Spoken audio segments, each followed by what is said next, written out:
Sebagai komponen gerak pada sebuah sepeda, chainring memiliki peran yang vital dari sebuah sepeda. Chainring pada sepeda sendiri memiliki 3 macam variasi, yaitu single, double, dan triple chainring atau yang bisa disimbolkan dengan 1X, 2X, dan 3X. Simbol 1X12 artinya satu buah chainring dipasangkan dengan chassis 12 speed. Masing-masing jumlah chainring ini memiliki keunggulan dan kelemahannya masing-masing. Namun, hal ini wajar karena masing-masing jumlah chainring memang diperuntukkan untuk tipe sepeda dan gaya bersepeda pribadi masing-masing. Pemilihan single, double, dan triple chainring erat kaitannya dengan besaran gear ratio yang diinginkan. Kombinasi chainring dan speed menjadi penentu gear ratio dari sebuah sepeda. Pada dasarnya gear ratio ini berarti berapa kali roda belakang berputar dalam satu kali putaran pedal. Sebagai gambarannya seperti ini, sepeda dengan chainring 50T dan sprocket 10T berarti memiliki gear ratio 20, 40, 0, 5. Artinya dalam sekali putaran pedal, roda belakang akan berputar sebanyak 0,5 putaran. Besaran gear ratio ini berperan dalam situasi-situasi yang berbeda. Misalnya, saat melahap tanjakan tentunya kita ingin kayuhan menjadi ringan. Oleh karena itu, gear ratio yang rendah akan dibutuhkan. Namun, saat ingin memacu kecepatan, gear ratio yang besar bisa membantu dalam berakselerasi dan menahan laju roda dalam putaran yang maksimum. Dengan melihat gear ratio-nya kita bisa melihat karakter sepeda tersebut dan cocoknya untuk medan seperti apa. Sepeda single chainring. Sepeda single chainring merupakan sepeda dengan karakter yang spesifik karena tidak banyak variasi gear ratio-nya. Single chainring saat ini mulai populer seiring pesepeda yang mulai melek terhadap jeroan sepedanya. Buat apa nambah double atau triple chainring jika sudah tahu akan dipakai seperti apa sepedanya? Penambahan chainring justru akan menambah bobot sepeda sekitar 500-700 gram.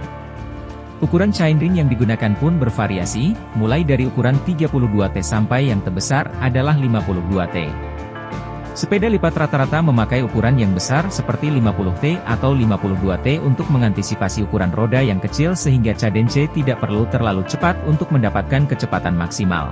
Pemilihan ukuran chainring ini pun harus diperhatikan baik-baik karena tidak ada alternatifnya untuk melahap medan-medan tertentu. Sesuaikanlah dengan ukuran sprocket yang dipasang di belakang sehingga jarak gear ratio-nya dapat terlihat. Jarak gear ratio yang besar membuat kamu bisa fleksibel. Umumnya, single chainring dipasangkan dengan sprocket 11 atau 12 speed sehingga jarak gearnya lebih besar.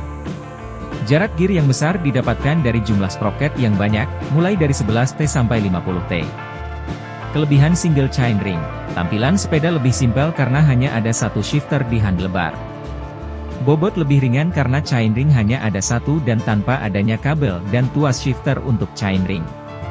Kekurangan single chainring. Jarak gear terbatas karena hanya mengandalkan besaran speed pada sprocket. Hasilnya adalah sulit untuk melewati jalan menanjak yang ekstrim atau kecepatan yang terbatas. Harganya masih mahal. Single chainring membutuhkan komponen khusus dan variasinya pun masih terbatas. Namun, harganya tentu akan semakin menurun saat mulai tersedia variasi yang beragam di pasaran. Sepeda double chainring. Selain single chainring, sepeda double chainring juga sedang populer digunakan sebagai setup untuk sepeda-sepeda seperti road bike dan gravel bike.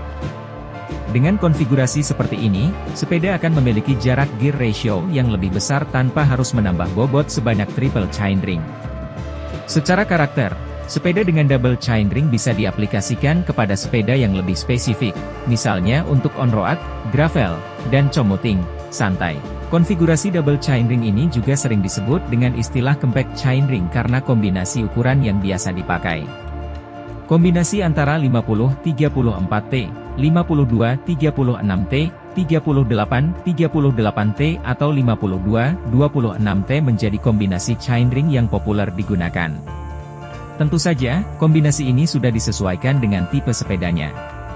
Misalnya kombinasi 50-34T untuk gravel, 52-26T untuk sepeda lipat, atau 52-36T untuk sepeda balap. Konfigurasi double chainring juga bisa mengurangi risiko terjadinya crosswind akibat posisi chainring dan sprocket yang terpaut jauh gearnya. Selain itu, pilihan partnya pun lebih bervariasi. Kamu bisa membelinya secara satuan ataupun membelinya sepaket seperti 50, 34T atau 52, 36T. Kelebihan sepeda double chainring. Fleksibel. Keberadaan chainring ganda membuat kamu bisa lebih fleksibel dalam bersepeda. Medan jalan yang datar ataupun menanjak bisa dilalui dengan tenaga yang lebih efisien. Kamu tinggal mengatur saja posisinya saja, saat jalan datar dan ingin memacu dengan cepat pindahkan posisi pada gear yang lebih besar, sedangkan saat menanjak pindahkan ke gear yang lebih kecil.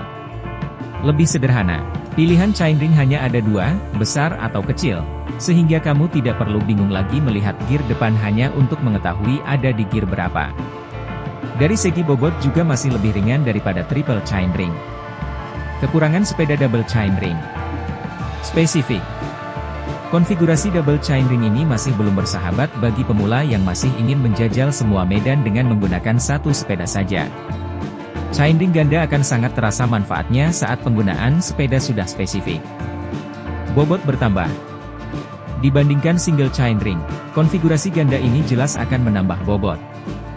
Sepeda triple chainring. Pada masanya, konfigurasi triple chainring sangatlah populer digunakan, baik pada sepeda gunung ataupun sepeda balap. Namun, seiring perkembangan zaman konfigurasi ini mulai sepi peminat dan mulai beralih ke single chainring atau double chainring. Sepi peminat bukan berarti tidak ada sama sekali yang menggunakan, dewasa ini konfigurasi triple chainring masih dipakai di setup sepeda MTB. Umumnya, triple chainring ini menggunakan kombinasi 21 speed, 3x7, 24 speed, 3x8, sampai 30 speed, 3x10. Dengan kombinasi speed seperti itu, gear ratio-nya pun bervariasi dan rentangnya berjauhan. Namun, apakah ini efektif dan pasti akan dipakai semuanya? Nah, ini yang menjadi salah satu faktor menurunnya popularitas triple chainring. Variasi speed yang banyak ini membuat transisinya sangat mulus sehingga hampir tidak berasa bedanya saat memindahkan satu gear naik atau turun.